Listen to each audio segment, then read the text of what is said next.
Tax से जुड़ी हर उलझनों को दूर करने के लिए लेकर हम हाजिर हैं आपका पसंदीदा शो टैक्स गुरु, जहां नियमों के दायरे में रहकर टैक्स बचाने के एक से बढ़कर एक तरीके हम आपको बताते हैं। नमस्कार, मैं हूं लक्ष्मण राय और हमारे साथ इस बार होंगे जाने माने टैक्स एक्सपर्ट मुकेश पटेल साहब, जो कि अहमदाबाद से हमारे साथ जुड़े हैं। मुकेश जी नमस्कार। कैसे हैं आप जी? ऑल गुड, बस अब क्रिसमस और न्यू ईयर का इंतजार है। चलिए, आपको पहले से ही शुभकामनाएं। और अहमदाबाद में ठंड बढ़ गई है कि नहीं? हमारी ठंड दिल्ली से इंपोर्टेड होती है, दिल्ली में ठंड बनती है तो यहाँ हम पकड़ के ले आते हैं। नहीं, यहाँ तो ठंड अच्छी खासी है। और लेकिन इस ठंड में भी मुझे पता चला है कि आप कई सारी अच्छी चीजें टैक्स बचाने के तरीके लेकर के आए हैं। तो दर्शकों को बता दूं कि इस बार शो में क्या कुछ खास रहने वाला है। कैसे बचाएं टैक्स डिमांड के एवज में कटने वाले टैक्स रिफंड को, ऑफिशियल रिइंबर्समेंट के तौर पर मिलने वाले पैसे पर क्या देना होगा टैक्स, और लेट पोजीशन पर डेवलपर से मिला है मुआवजा तो क्या आता है टैक्स के दायरे में। इन सारे मुद्दों पर बातचीत करेंगे। लेकिन सबसे पहला मुद्दा, अक्सर लोग जब टैक्स रिफंड फाइल करते हैं, आईटीआर फाइल करते हैं, तो रिफंड बनता है, उम्मीदें बैठे रहते हैं कि रिफंड आएगा, कुछ पैसे का कुछ इस्तेमाल किया जाएगा। लेकिन पता चलता है एन वक्त पे कि उनको पैसा मिल ही नहीं रहा है। और जब छानबीन की जाती है तो ये उनको आता है कि ये हमारे ऊपर टैक्स डिमांड बन रहा था, उस टैक्स डिमांड के वजह में टैक्स रिफंड काट लिया गया। और कई बार ऐसे लोगों का कहना होता है कि टैक्स डिमांड जो इनकम टैक्स डिपार्टमेंट दिखा रहा है वो सही नहीं है, लेकिन तब तक तो इनका पैसा कट चुका होता है। तो ये पैसा ना कटे, इसका क्या उपाय है और ये करना क्या सही है इनकम टैक्स डिपार्टमेंट की तरफ से? बिल्कुल। अब लक्ष्मण जी, आपकी बात बिल्कुल सही है, पर इनकम टैक्स एक्ट का एक इम्पॉर्टेंट प्रावधान है सेक्शन 245। उसको हम अगर समझ लें तो ये कहता है कि आपको कोई भी रिफंड बनता है, और रिफंड जो बनता है आपको कुछ देने का होता है, पर अगर इनकम टैक्स डिपार्टमेंट आपसे कुछ मांग रहा है और उसे कुछ लेना है तो वो देने के सामने लेने का हिसाब तो होना चाहिए।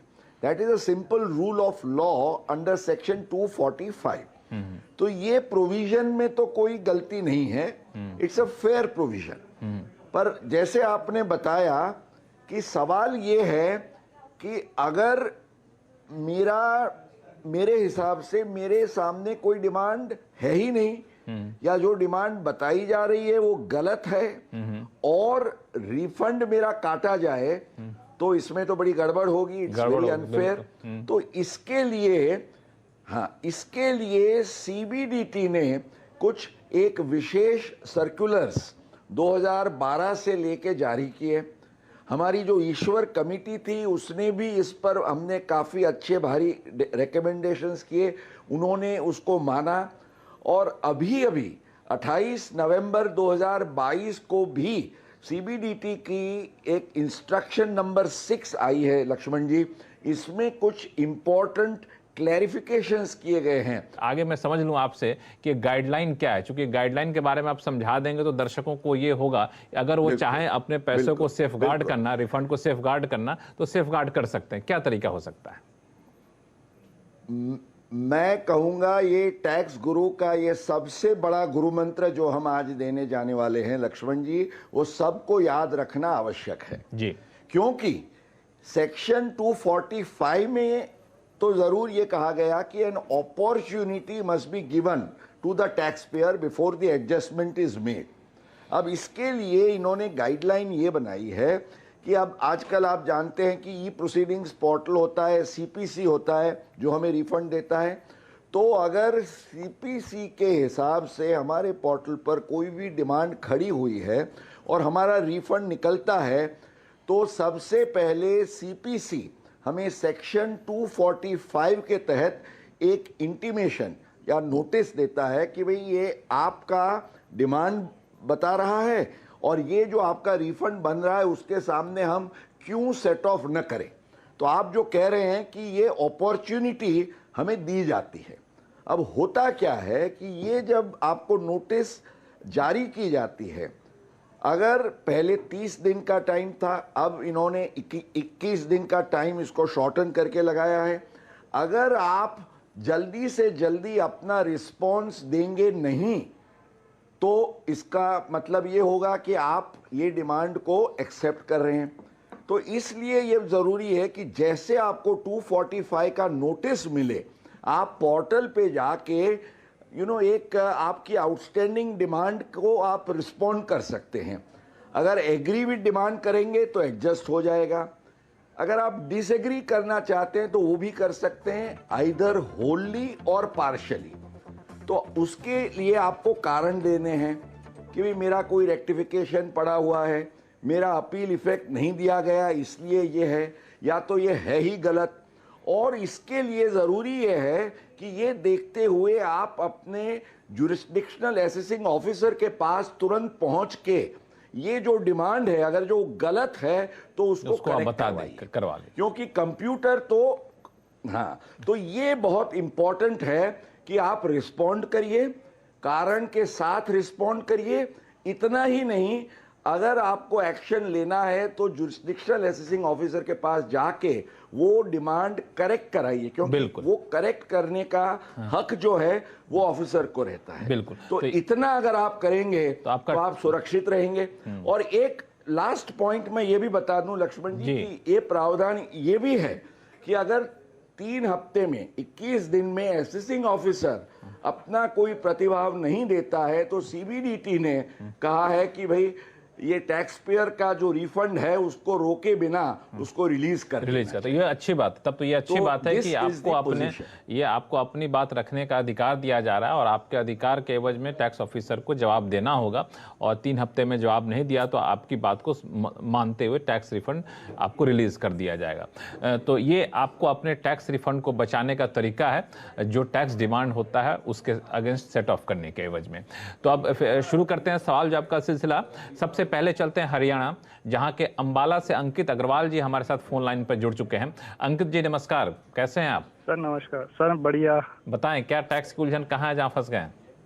हाँ, सर मेरा एक्चुअली ना नेशनल कंज्यूमर से रिफंड आया था, मैंने बिल्डर के अगेंस्ट एक केस किया था। तो जिसमें उन्होंने डिलेड पोजीशन का मैंने कंपनसेशन मांगा था, तो कोर्ट ने ऑर्डर कर दिए थे, तो उन्होंने मुझे कंपनसेशन दे तो दिया बिल्डर ने, और उसमें टीडीएस भी काट लिया है। अच्छा, तो मैं ये जानना चाह रहा था कि ये जो इनकम आई है वो टैक्सेबल है या नहीं है? अगर टैक्सेबल है तो क्या इसमें कोई डिडक्शन हमें अलाउड है? जैसे हमने इसके अगेंस्ट में एक लॉयर को 1.5 लाख की फीस भी दी हुई है, तो क्या वो हम इसमें से डिडक्शन हम डिमांड कर सकते हैं? इस पे हम लेंगे, मुकेश जी की राय लेंगे, लेकिन मेरा सवाल मन में ये उठा कि आपने बिल्डर के अगेंस्ट केस किया और केस जीत भी गया, रिफंड ले भी लिए। बाकी दर्शक ये शायद जानना चाहते हो कितना टाइम लगा इसमें आपको? सर हमें 3 साल लगे हैं। हम पहले स्टेट कंज्यूमर के में गए थे, फिर नेशनल कंज्यूमर में गए थे। तो नेशनल कंज्यूमर से हम जीते हैं और मैक्स के अगेंस्ट हमने केस किया था। अच्छा, 3 साल में मतलब आपने क्लेम ले लिया, बिल्डर से मुआवजा ले लिया। बहुत अच्छी बात है, बधाई हो आपको। जो कोर्ट ने हमें ऑर्डर दिया था, कितना मुआवजा मिला आपको? मुआवजा कितना मिला? सर हमें 25 लाख रुपए मिले हैं। ठीक है, मुकेश जी इनके सवाल का जवाब दीजिए। बहुत बढ़िया लक्ष्मण जी, बहुत इंटरेस्टिंग क्वेश्चन उन्होंने खड़ा किया है। अब एक चीज है, इसको आप टोटली टैक्स एग्जम्प्ट मान के आगे मत चलिएगा। अब सवाल ये खड़ा होता है कि टैक्सेबल तो है, पर किस तरीके से? Should it be treated as income from other sources? Regular income में आप दिखाएं तो आपका अगर इतना अमाउंट है तो 30% के और हायर रेट से लग जाएगा टैक्स। ऑल्टरनेटिवली मैं आपको ये गाइडेंस और हमारे दर्शकों को देना चाहता हूं कि ऐसी ही पॉइंट ऑफ व्यू में केसेस में ट्राइब्यूनल्स के कई डिसीशंस हैं जहां ये कहा गया है कि आपका एक राइट था, कॉन्ट्रैक्चुअल राइट, कि आपको इस टाइम में पोजेशन मिले, वो आपका राइट जो है वो वायोलेट हुआ, आपको टाइमली पोजेशन नहीं मिला। उसके लिए जो आपको ये कॉम्पेंसेशन मिलता है तो it is in the nature of capital gains, क्योंकि आपको आपका जो राइट है वो सैक्रिफाइस करना पड़ा to the extent it is a transfer for which you have got a consideration. तो सबसे पहले मेरे मंतव्य से ये 25 लाख जो है वो आपका, अगर आप 3 साल तक तो केस ही लड़ते रहे तो ऑब्वियसली ये लॉन्ग टर्म कैपिटल गेन्स रहेगा, और इसका कोई कॉस्ट ऑफ एक्विजिशन नहीं है, इसलिए इंडेक्सेशन वगैरह का सवाल नहीं आएगा। पर ये 25 लाख पर आपको 20% के हिसाब से टैक्स देना होगा, और मेरे विचार से जो खर्च आपने किया है ये मुआवजा लेने के लिए वो लॉयर्स वगैरह की फीस भी you will certainly and you should certainly claim as a deduction. अभी वक्त है छोटे से ब्रेक का। ब्रेक के बाद आपके सवाल का जवाब जरूर मिलेगा। ब्रेक के बाद एक बार फिर से आपका स्वागत है। आप देख रहे हैं टैक्स गुरु और आपके सवालों का जवाब देने के लिए हमारे साथ हैं जाने माने टैक्स एक्सपर्ट मुकेश पटेल साहब, जो कि अहमदाबाद से जुड़ चुके हैं। सवाल लेते हैं नई दिल्ली से, जहां से उषा अरोड़ा जी हमारे साथ फोन लाइन पर बन चुकी हैं। उषा जी बताएं, क्या सवाल आपके पास? नमस्कार टैक्स गुरु जी। जी नमस्कार। I am in the process of selling a flat. तो मैं ये जानना चाह रही हूँ कॉस्ट ऑफ इम्प्रूवमेंट का जो एक्सपेंस होता है उसमें एक तो क्या क्या इंक्लूड होगा, कितने पीरियड का एक्सपेंस इंक्लूड होगा, कितना परसेंटेज तक उसको कवर किया जा सकता है, because buyer is ready to pay for the cost of improvement, लेकिन वो रजिस्ट्री कॉस्ट अलग रखना चाहता है सो दैट उनका एक्सपेंस स्टैम्प ड्यूटी बच सके। बट एज अ सेलर मेरी टैक्स लायबिलिटी वो किस चीज में बनेगी? कैपिटल गेन में इंक्लूड होगा, इंडेक्सेशन में होगा, या मैं 20% स्लैब शॉर्ट टर्म में होगा? इन चीजों के बारे में मुझे थोड़ी सी उलझन है जो मैं जानना चाहती हूँ टैक्स गुरु से। बिल्कुल आपके सवाल का जवाब देंगे हमारे टैक्स गुरु। मैं समझ सकता हूं कि जो आपका बायर है वो ये कॉस्ट इंक्लूड नहीं करना चाहता डीड में, क्योंकि अदरवाइज उसको उस पर स्टैंप ड्यूटी देनी पड़ेगी। और जैसे आपने बताया ये सब सॉफ्ट फर्निशिंग वगैरह के आपने कुछ रेनोवेशन उसके चेंजेस किए हैं। It has nothing to do really with the value of the property. तो अगर ये पैसा जो आपने खर्च किया है वही अमाउंट आपको रीइंबर्समेंट के तौर पे मिलती है तो एक दूसरे के सामने वो आप सेट ऑफ करके उस पर कोई टैक्स भरने का सवाल नहीं होता। अगर उसको शॉर्ट टर्म में भी गिना जाए but back to back it is the same amount, so there will be no tax. आप इसमें इंडेक्सेशन का टेम्पटेशन मत रखिए अगर 2 साल से ज़्यादा भी है तो, क्योंकि अगर आप उसको डीड में इंक्लूड नहीं करते हैं तो इंडेक्सेशन करके उसको क्लेम करना वो अलग से मुश्किल है। कई बार लक्ष्मण जी ये होता है कि लोग अपना फर्नीचर फिक्सचर के साथ जो फ्लैट बेचते हैं तो उसको अलग वैल्यू इसलिए करते हैं क्योंकि फर्नीचर फिक्सचर में अगर गेन भी होता है तो वो टैक्सेबल नहीं है, क्योंकि furniture fixture is not a capital asset with in the meaning of the income tax act. तो ये प्लानिंग को लक्ष्य में रखते हुए उषा जी अपना स्ट्रक्चर कर सकेंगी। बिल्कुल उषा जी, आपको किसी भी तरह की चिंता करने की ज़रूरत नहीं है और जैसा कि हमारे टैक्स गुरु ने बताया आप बिल्कुल इस प्रावधानों का ध्यान में रखते हुए अपनी टैक्स की प्लानिंग कर सकते हैं। मुकेश जी, अगला सवाल नहीं, इससे पहले एक मुद्दा जो आता है बार बार वह है ऑफिशियल रिम्बर्समेंट का। आमतौर पर ऑफिशियल रिम्बर्समेंट के तौर पर जो पैसे मिलते हैं लोग मान के चलते हैं उस पर टैक्स नहीं देना पड़ता है। उसमें क्या पेच है कि वाकई उस पर टैक्स नहीं बनता है या फिर टैक्स की देनदारी बनती है, उससे बचने का कोई तरीका है? बिल्कुल लक्ष्मण जी, ये बहुत इंपॉर्टेंट पॉइंट जो आपने रेस किया, क्योंकि होता क्या है कि आम तौर पे ये माना जाता है कि भाई आपको एम्प्लॉयर से जो कुछ भी मिला तो that is part of your salary, either salary या परक्विजिट या जो भी कहें। पर कोर्ट्स ने, और ये कोई आज की नई पोजीशन नहीं है, मुझे याद है the most celebrated decision on this point जब हमारा एक ब्रिटिश इंडिया हुआ करता था, उन दिनों में हाउस ऑफ लॉर्ड्स का एक ओवन वर्सेस बुक के केस में ये प्रिंसिपल तय किया गया कि अगर एम्प्लॉयर एम्प्लॉई को जो कुछ देता है जिससे एम्प्लॉई को कुछ फ़ायदा नहीं होता है और एम्प्लॉई जो उसको मिलता है वो एम्प्लॉयर के हित के लिए ही उसको खर्च करता है। जैसे आप ट्रैवल पे गए, बिजनेस ट्रैवल पर, और आपने एम्प्लॉयर के लिए जो कुछ काम किया उसके लिए आपने अपना ट्रैवलिंग, होटल एकोमोडेशन, कन्वेयंस वगैरह का खर्च किया, उसका आप रीइंबर्समेंट लेते हैं। पैसा आपको जरूर मिलता है क्योंकि एक बार आपने खर्च किया, पर ये आपकी टैक्सेबल इनकम नहीं है। तो ये एक सेटल्ड पोजीशन है कि if it is an official reimbursement for the work that you have done for your employer, Lakshman ji, उस पर कोई टैक्स लगेगा नहीं। तो बिल्कुल आप निश्चिंत हो जाइए, ऑफिशियल रिम्बर्समेंट मिलता है तो उसको खुशी खुशी ग्रहण करिए, उस पर कोई आपको टैक्स देने की जरूरत नहीं पड़ती है। चलते हैं करीमगंज असम में, जहां से अजय चौधरी जी हमारे साथ फोन लाइन पे जुड़ चुके हैं। अजय साहब नमस्कार। नमस्कार। नमस्कार। बताएं सर, क्या सवाल है आपके पास? मेरा सवाल ये है कि मैं एक CPSU Hindustan by name Hindustan paper corporation limited में नौकरी करता था। ठीक है। वो 19 का मई महीना में वो लिक्विडेट हो गया है। ठीक है। इसका पहले से 17 जनवरी से सैलरी एंड अदर थिंग्स बंद हो गया, मेरा नहीं मिला। ठीक है। 17 से तो ये इसमें रिजेंटमेंट आ गया लोकेलिटी में। यहाँ हम लोग का साउथ आसाम में एक ही इंडस्ट्री था, वो रनिंग इंडस्ट्री सडनली बंद हो गया। इसमें पब्लिक को रिजेंटमेंट आया। उसका कारण गया साल आसाम गवर्नमेंट इंटरफेयर किया है और आसाम गवर्नमेंट ने एक रिलीफ पैकेज डाला है। ठीक है। वो रिलीफ पैकेज में एक रिलीफ मिला है, लेकिन अंदर में उन लोग का एक हिसाब लगाया जो जिसका जितना दिन का जॉब है इसका हिसाब से लमसम एक पेमेंट मुझको मिला है। लेकिन बैंक का खाता में ये रिलीफ पैकेज है। बैंक का खाता में ये रिलीफ पैकेज आया। रिलीफ पैकेज रिलीफ लिखा तो है। अब आप जानना चाहते हैं इस पर टैक्स लगेगा कि नहीं लगेगा? या ठीक है। मुकेश जी, क्या सुझाव है इनके लिए? अच्छा लक्ष्मण जी, हम इनको ये पूछें कि does he still continue to be an employ या उनको रिट्रेंचमेंट हो गया है? आपको अपनी नौकरी से अलग किया गया है या अभी आप नौकरी चालू है? क्या पोजीशन है ये बता सकेंगे अजय बाबू?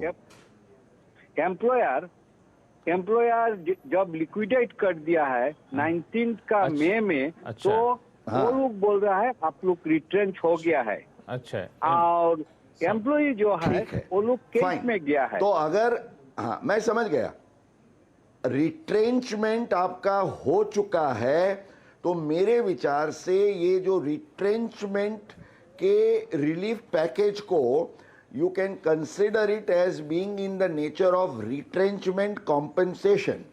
और लक्ष्मण जी, एक इनकम टैक्स एक्ट की सेक्शन 10(10)(b) है जिसमें ये कहा गया है कि अगर आपको कोई भी एक अवार्ड या कॉन्ट्रैक्ट या अंडरस्टैंडिंग के हिसाब से आपको रिट्रेंचमेंट का कॉम्पेंसेशन मिलता है तो 5 लाख रुपये तक इसको एग्जम्प्ट गिना जा सकता है।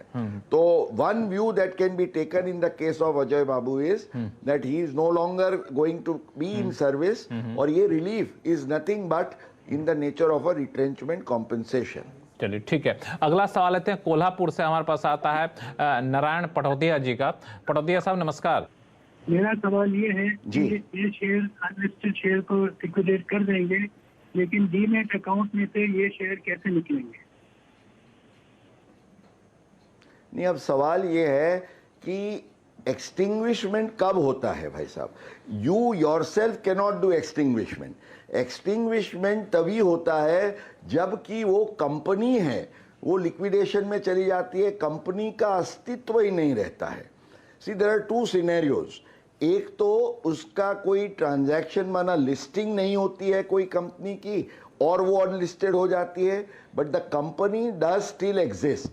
और दूसरा ये है कि कंपनी का एग्जिस्टेंस ही नहीं रहता है, तब उसका एक्सटिंग्विशमेंट होता है, तो वो आप पूरे का पूरा लॉस क्लेम कर सकते हैं। ये मैंने समझाया था। अगर वो कंपनी का पूरा एक्सटिंग्विशमेंट नहीं हुआ है और उसको आप डीमैट अकाउंट से रिमूव करना चाहते हैं, तो द बेटर कोर्स इज कि at a token price of से 1 रुपये के हिसाब से आप ट्रांजैक्शन करके ऑफ मार्केट इसको आप अपने डीमैट अकाउंट से भी रिमूव कर सकते हैं और जो डिफरेंस है वो लॉस ले सकते हैं। चलिए, तो फिलहाल वक्त है छोटे से ब्रेक का। ब्रेक के बाद बताएंगे कि गलती से भरे टैक्स पर रिफंड पाने का क्या है तरीका। लौटते छोटे से ब्रेक के बाद। चलिए, ब्रेक के बाद एक बार फिर से आपका स्वागत है। अब चलते हैं सीधे हरियाणा, जहां करनाल से हमारे साथ अवतार चंद वाधवा जी फोन लाइन पर जुड़ चुके हैं। अवतार चंद जी, बताएं क्या सवाल है आपके पास? हाँ नमस्कार सर, मैं BSNL से रिटायर हुआ हूँ। नमस्कार। तो मुझे मेडिकल फैसिलिटी के लिए CGHS का कार्ड बनवाना था। ठीक है। तो मैंने अप्रैल 21 में 78,000 के करीब ना पेमेंट चालान से जमा कर दी इन डिपार्टमेंट को, CGHS को। तो मेरा कार्ड बन गया। फिर 2-1 महीने के बाद मुझे वो रिफंड मिला BSNL से 78,000 का जो अप्रोक्सीमेट खर्चा हुआ था, मैंने क्लेम किया तो वो मेरी जो है ना 78,000 मेरी इनकम में जुड़ गया। वो मैं 21, 22 वाले टैक्स पे कर दिया उसके ऊपर भी। तो मेरे हिसाब से वो टैक्स शायद नहीं पे करना चाहिए था। अच्छा, तो अब वो क्या मैं सही हूँ या टैक्स रिफंड मिल जाएगा मुझे? ठीक है मुकेश जी, पहली बार टैक्स की देनदारी बनती थी कि नहीं बनती थी? और आपके लिए खुश खबर ये है, देनदारी की कोई फिक्र मत करिए। एक्चुअली आई थिंक ये बिल्कुल सही समय पर ये प्रोग्राम आप सुन रहे हैं, क्योंकि लक्ष्मण जी 31 दिसंबर तक उनका रिटर्न रिवाइज हो सकता है। अभी समझिए 5-6 दिन बाकी हैं। तो आप एक तो अपना जो रिटर्न है इस साल का, आपने जो 22-23 असेसमेंट ईयर का भरा है उसको रिवाइज कर दीजिए। ये जो 78,000 आपने इनकम के तौर से दिखाया है उसको निकाल दीजिए। और एक्चुअली 80D में आप CGHS का 50,000 का कंट्रीब्यूशन भी डिडक्शन के तौर पे क्लेम कर पाएंगे। चलिए, तो आपके आपको पास दुगना फायदा होगा। बिल्कुल दुगना फायदा होगा। समय बहुत कम है, 31 दिसंबर आखिरी तारीख है, मुश्किल से 4-5 दिन बचे होंगे। तो आप बिल्कुल इस काम को कर लीजिए और फिर अपना टैक्स बचा लीजिए। तो मुकेश पटेल जी, बहुत बहुत शुक्रिया सभी सवालों का जवाब देने के लिए।